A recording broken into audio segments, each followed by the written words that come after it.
नमस्कार दोस्तों, स्वागत है आपका आपके अपने यूट्यूब चैनल मनप स्टोरीज में। दोस्तों, ये कहानी चल रही है पुनर्विवाह और उसके 3 पार्ट अपलोड हो चुके हैं। दोस्तों, ये चौथा पार्ट है। इस पार्ट को पढ़ने से पहले पहले के तीनों पार्ट पढ़ लीजिए। वो पढ़ने के लिए आपको डिस्क्रिप्शन बॉक्स में प्लेलिस्ट का लिंक दिया हुआ है पुनर्विवाह के नाम से ही, तो उसमें जा कर के पढ़ लीजिएगा तीनों पार्ट। उसके बाद ये चौथा पार्ट पढ़िएगा, आपको काफ़ी अच्छा समझ में आएगा। तो चलिए दोस्तों, इस पार्ट को शुरू करते हैं। सुधीर: हाँ मोहित, मैं तुम्हें ये कहने आया था कि अब आप ऑफिस नहीं आओगे, घर में रहकर आराम करो। मधु तुम्हारा ख्याल रखेगी, जिससे तुम जल्दी ठीक हो जाओ। और अब अपना ज़्यादा से ज़्यादा टाइम तुम मधु के साथ बिताओ। मधु आंसू पोंछते हुए: बिल्कुल, मैं इन्हें कुछ नहीं होने दूंगी। आज से अब सारा दिन घर में रहेंगे और आराम करेंगे। अब मोहित थेरेपी के बाद घर में ही रहता। उसने एक नर्स भी अपॉइंट कर ली थी।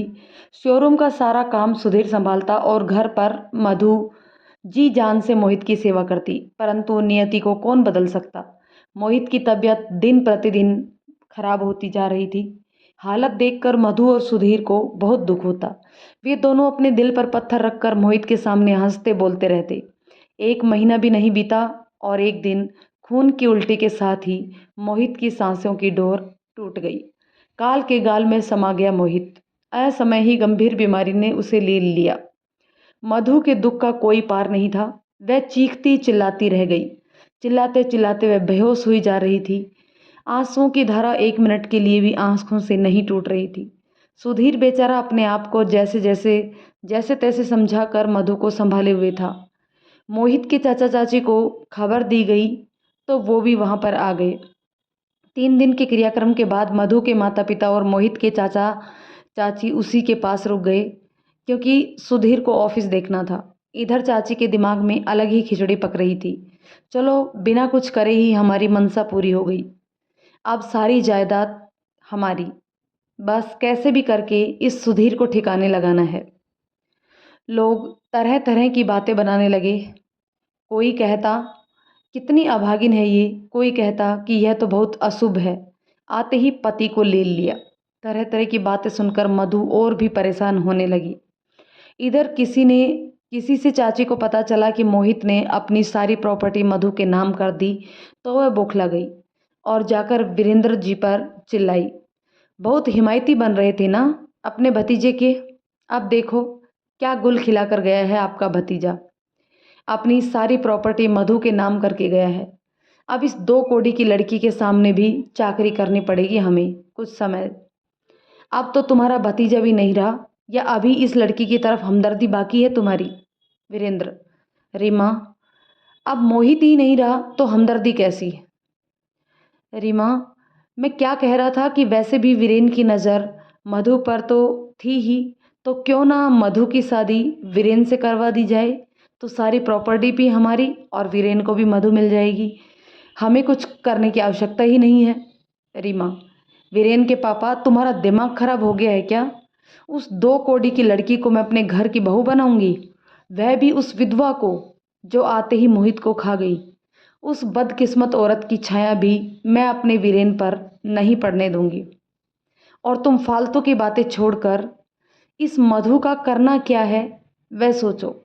मुझे सारी प्रॉपर्टी मेरे वीरेन के नाम चाहिए, बस इसके अलावा मैं कुछ नहीं चाहती। अब दोनों सारी प्रॉपर्टी किसी तरह अपने नाम करने की कोशिश करने लगे। मधु के पास जाकर उसके सामने मगरमच्छ के आंसू बहाने लगे। मधु बेटा, हमसे गलती हो गई, हमें माफ़ कर दो। हमने तुम्हारे साथ बहुत गलत किया है। अब मोहित नहीं है तो क्या हुआ, हम हैं तुम्हारे साथ। हमें पराया मत समझो, हम सब साथ में रहेंगे। तुम अपनी पढ़ाई पर ध्यान देना। कुछ दिन उसके साथ अच्छे से रहने लगी। उससे मीठा मीठा बोलते उसे अपने विश्वास में ले लिया। परंतु सुधीर बचपन से उन्हें जानता था कि ये कैसे गिरगिट की तरह रंग बदलते हैं। सुधीर ने फिर भी मधु को समझाया, मधु इनकी बातों में ज़्यादा नहीं आना। पता नहीं ये कौन सा षड्यंत्र रच रहे हूँ, संभल कर रहना। जैसे ही कुछ दिनों बाद थोड़ा सामान्य होने लगा तो मधु के माता पिता उसे किस्मत का हवाला देकर अपने गांव लौट गए और चाचा चाची अपने घर। परंतु लगातार मधु के पास आते जाते रहते। वो जानते थे कि यदि सुधीर मधु के पास रहा तो उनकी दाल गलनी मुश्किल है।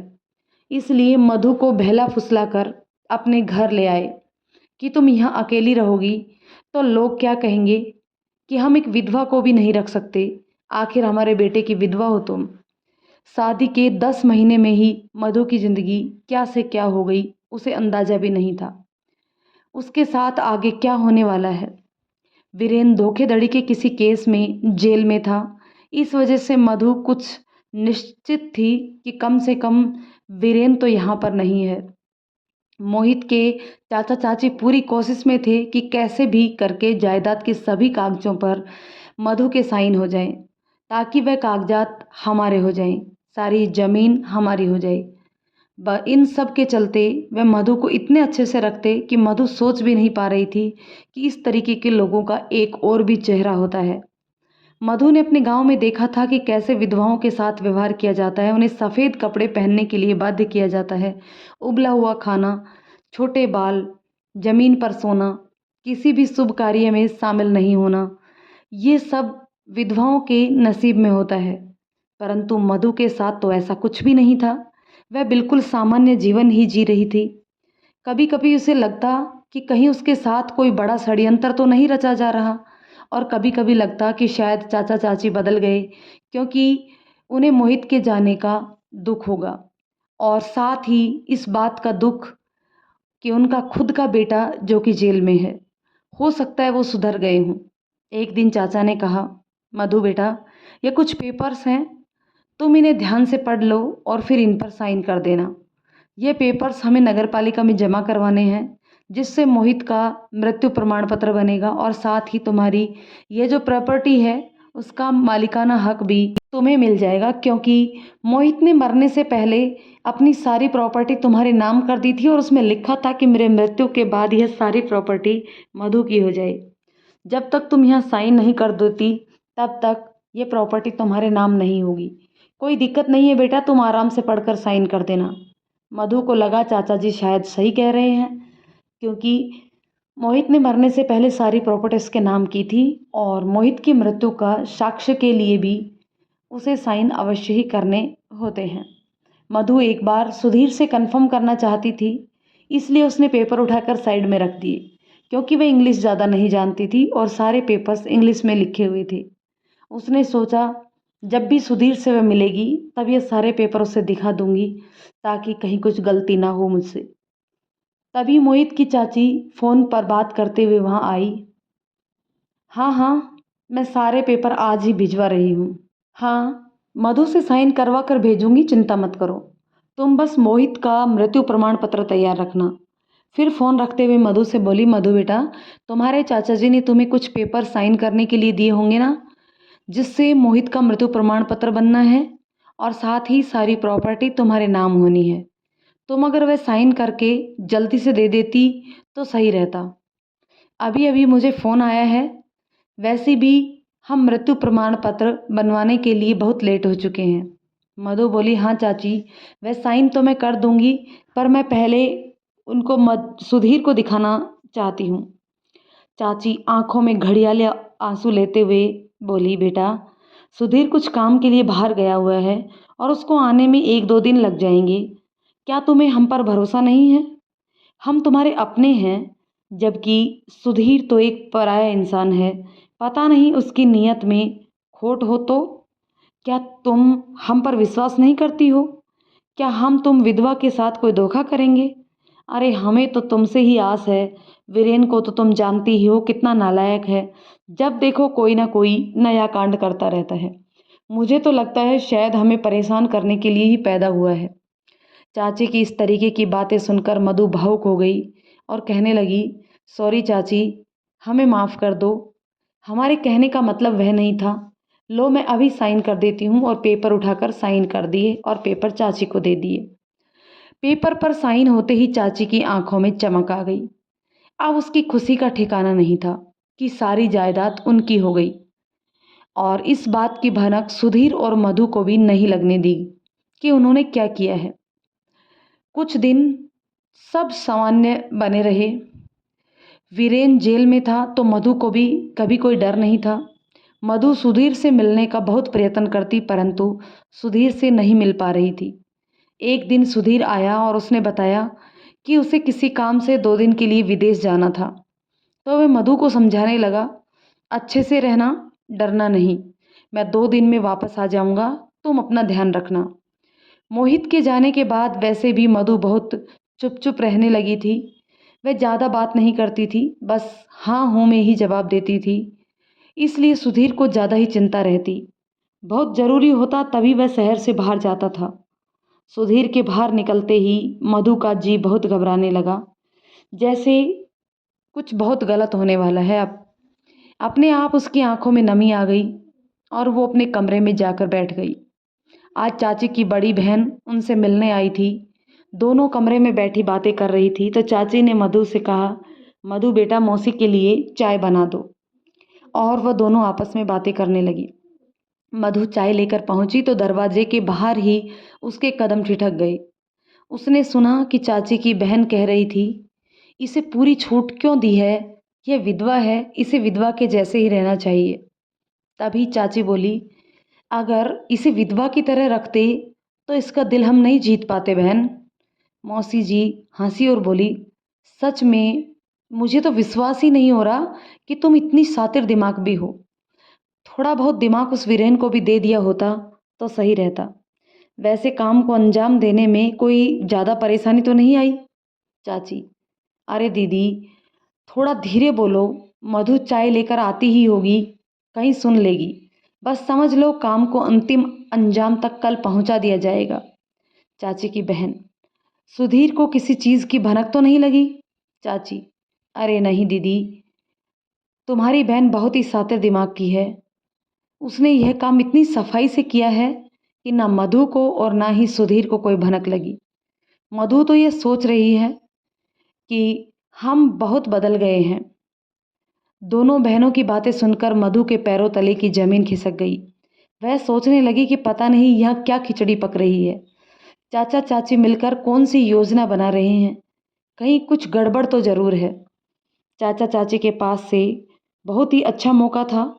सुधीर भी विदेश गया हुआ था और अब मधु को हम घर से अच्छे से निकाल सकते हैं, किसी को पता भी नहीं चलेगा। हमें इस मौके का किसी भी हालत में गंवाना नहीं है। दोपहर से शाम हो गई, किसी ने भी मधु को खाने पीने के लिए नहीं पूछा। रात में भी ऐसे ही वो सो गई। चाची ने आज घर के सभी नौकरों को काम से छुट्टी दे दी। बस चाचा चाची और उनकी बहन ही घर पर थे। सुबह जब मधु बाहर नहीं आई तो चाची ने जोर जोर से बोलना शुरू किया, अरे ओ महारानी, अब क्या अंदर ही रहने का इरादा है या बाहर भी आओगी? बहुत हो गई तुम्हारी खातिरदारी। अब नीचे आओ और काम में जुट जाओ। सारी उम्र हम ही तुम्हें बिठाकर खिलाते रहेंगे क्या? आवाज़ सुनकर मधु हड़बड़ा गई और डरते हुए चुपचाप बाहर आकर खड़ी हो गई। मधु, न नहीं, वो हम। उसके गले से डर के मारे आवाज़ ही नहीं निकल रही थी। चाची, क्या वो मैं हम? जाओ, जाकर हमारे लिए चाय नाश्ता बनाओ और खुद भी खाओ। चाय नाश्ता करने के बाद मधु से चाची ने कहा, जाओ और अपना सामान बांधो और निकलो यहाँ से। मधु की एकदम से हैरानी से आंखें फैल गई। वह चाची को देखने लगी, शायद उसने कुछ गलत सुन लिया हो। ये आंखें फाड़कर क्या देख रही है? सुना नहीं? अपना सामान बांधो और निकलो यहाँ से। मधु सहम गई। उसने कहा, मैं कहाँ जाऊंगी? मैं तो यहाँ किसी को नहीं जानती और सुधीर भी तो नहीं है यहाँ। चाची, जहन्नुम में जा, कहीं भी जा। मधु का हाथ पकड़कर उसे बाहर कर दिया। मधु चाची के पैर पकड़ते हुए, चाची जी प्लीज ऐसा मत करिए, इतने बड़े शहर में मैं कहाँ जाऊँ? मेरा यहाँ कोई नहीं है। प्लीज चाची, सुधीर को आ जाने दीजिए। चाची ने मधु को पैर से झिड़कते हुए, अरे जा, तेरा वो यार भी यहाँ नहीं रहेगा। उसे भी धक्के मार कर बाहर निकाल दूंगी। तुझ अपसुगनी को कौन रखेगा अपने घर? अब जाओ यहाँ से। और उसके मुंह पर ही दरवाज़ा बंद कर दिया। वह दरवाज़ा खटखटाती रही, दरवाज़ा पीटती रही, परंतु उन्होंने एक न सुनी। मधु पथराई हुई सी वहीं दरवाजे पर बैठी रही। उसे सामान भी न लेने दिया। धीरे धीरे भारी कदमों से गेट के बाहर आई। उसे ये भी नहीं पता था कि मैं किस दिशा में जाऊं, कहाँ जाऊं। कभी अकेले घर से बाहर नहीं निकली थी। उसे तो इस घर का पता भी नहीं था जिसमें वो मोहित के साथ रहती थी। ना ही सुधीर के घर का पता था। अपने माँ बाप के घर जाऊं तो वो भी नहीं पता किधर जाना है। बस वो जिद चलती जा रही थी। वह नहीं जानती थी कि अब उसकी मंजिल क्या है। भगवान मेरे साथ कौन सा खेल खेल रहे हैं? क्यों इतना कठोर हो गए हैं भगवान? अपनी सुध बुध खोए मधु बस चलती जा रही थी। मोहित के जाने के बाद ठीक से न खाने पीने से वह बहुत कमज़ोर हो गई थी। धूप में उसका सिर चकराने लगा था। माली काका किसी काम से उस तरफ आ रहे थे। आज उन्हें भी छुट्टी दे दी गई थी। उन्होंने मधु को इस हालत में चलते हुए देखा तो वह एकदम से घबरा गए। उन्होंने आवाज़ लगाई, मधु बिटिया। पर मधु को जैसे कुछ सुनाई ही नहीं दिया। वह डबडबाई पथरीली आंखों से रास्ते की तरफ देखती हुई बेसुध सी लड़खड़ाती चली जा रही थी। माली काका ने दौड़कर मधु के कंधे से पकड़ा। बिटिया, यहाँ क्या कर रही हो? मधु ने डबडबाई आंखों से उसे देखा और उन्हीं के हाथों में बेहोश होकर गिर गई। माली काका घबरा गए। मधु बेटा, आंखें खोलो, देखो मैं काका। आंखें खोलो बिटिया। हे भगवान, ये क्या हो गया? लगता है इसके चाचा चाची ने मौका देखकर इसको घर से निकाल दिया। इसलिए ही शायद आज सबकी छुट्टी कर दी ताकि किसी को कुछ पता ना चले कि क्या हुआ है घर में। फूल सी नाजुक बच्ची पर दया न आई। भगवान उनको कभी माफ़ नहीं करेंगे। अब इसे कहाँ ले जाऊं? वहीं पास में काका ने पेड़ के नीचे मधु को लेटाया और पास की दुकान से पानी लेने चले गए। भागकर जल्दी से पानी लाए, उसका मुंह और आंखों में पानी के छींटे मारे। तब मधु ने आंखें खोली। काका ने कहा, लो बेटा पानी पियो, तुम्हें अच्छा लगेगा। मधु ने पानी पिया। फिर काका ने पूछा, यहाँ कैसे बिटिया, इस हालात में? इतना पूछने पर मधु उसके गले लगकर रोने लगी। फिर उसने काका को सारी बातें बताई। काका ने कहा, मेरा अंदेशा सही था, पर काका अब मैं कहाँ जाऊँ? काका ने कहा, बेटा मैं भी यहाँ अकेला रहता हूँ, पर जहाँ रहता हूँ वह जगह तुम्हारे रहने लायक नहीं है। वहाँ केवल गुंडे मवाली शराबी रहते हैं, तो मैं वहाँ एक दिन भी नहीं रख सकता। अब क्या करें? सुधीर सर का नंबर भी नहीं है मेरे पास, उनके घर का पता भी नहीं मालूम।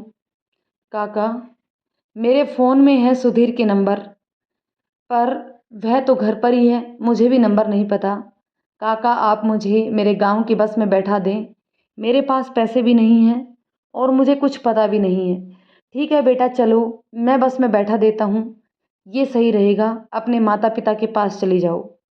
17.5 साल की विधवा, सुंदर नाजुक सी, जहाँ जाती लोगों की गंदी नीयत का शिकार होती। लोग ऐसे देखते जैसे लड़की कभी ना देखी हो। बस स्टैंड पहुंचने पर पता चला गांव की बस आधे घंटे बाद है। टिकट लेकर काका ने एक महिला के पास व्यवस्थित बैठा दिया और कुछ खाने पीने का सामान दिया। बेटा ध्यान से खा लेना, नहीं तो तबीयत बिगड़ जाएगी। बाजू वाली महिला से बता दिया कि बिटिया का ख्याल रखिए, रात भर का सफ़र है, सुबह बस गांव पहुंच जाएगी। महिला ने कहा, आप निश्चित रहिए, मैं हूँ। कहकर काका बस से नीचे उतर आए और बस छूट गई। काका मधु को बस में बैठा कर आ जाते हैं। सुबह बस मधु के गांव पहुंची। मधु बस से नीचे उतरती है। उसका अपना गांव जाना पहचाना इतने दिनों बाद गांव में आकर आंखें भर आई। गांव की एक एक गली जानी पहचानी। धीरे धीरे अपने घर की ओर चलने लगी। सुबह गांव में सुबह सुबह जल्दी चहल पहल शुरू हो जाती है, तो कुछ लोगों ने मधु को देखकर मुंह फेर लिया, तो कुछ ने बड़बड़ाने लगे कि यह अपशुगनी अमंगली यहाँ क्यों आ गई। बताओ, साल भर भी ब्याह का ना बीता और अपने पति को खा गई, मनहूस कहेंगी। कुछ बातें मधु के कानों में पड़ रही थी, फिर भी वह नीचे सिर किए चुपचाप चली जा रही थी। गांव के लोगों ने कहा, चलो देखते हैं यहाँ क्यों आई है, और मधु के पीछे चलने लगे। मधु जैसे ही अपने घर पहुंची, मधु की माँ शोभा ने देखा मधु आई है तो माँ ने कहा, बिटिया तुम यहाँ कैसे? उसके पीछे देखा गांव वाले खड़े थे। माँ ने कहा, जाओ बेटा, आओ बेटा बैठो, अकेली आई हो या कोई और भी है? मधु अपनी माँ से गले लगकर रोने लगी और कहा, माँ अब मैं यहीं रहूँगी। क्यों, क्या बात हो गई? माँ मुझे घर से निकाल दिया गया, इसलिए यहाँ आ गई। गांव के लोगों ने सुना तो वो भड़क गए। हाँ तो निकालेंगे ही घर से, इस अमंगली अपशगुन को कौन अपने घर में रखेगा? ब्याह तो अभी 1 बरस भी ना बीता और अपने पति का काल बन गई। शोभा ने सुना तो मन में बोली, हे भगवान, अब मैं क्या करूं? गांव वाले तो इसको यहाँ रहने नहीं देंगे और हमें ताने सुनाएंगे वो अलग। गांव वालों की बातें सुनकर मधु का दिल बैठा जा रहा था। आंखें बाहर निकल आई। ये क्या हो गया? क्या हो रहा है मेरे साथ? वो तो बस बुत सी बनकर रह गई। दोस्तों, इस पार्ट को हम यहीं पे ख़त्म करते हैं। जानते हैं नेक्स्ट पार्ट में कि क्या होगा मधु के साथ। क्या मधु अपने माँ बाप के पास रहने पाएगी या फिर यहाँ से भी उसे निकाल दिया जाएगा? तो दोस्तों, कमेंट करके ज़रूर बताइएगा ये कहानी आपको कैसी लगी। यदि पसंद आई हो तो लाइक शेयर करें और चैनल पर नए हैं तो प्लीज़ चैनल को सब्सक्राइब ज़रूर कर लें। धन्यवाद दोस्तों।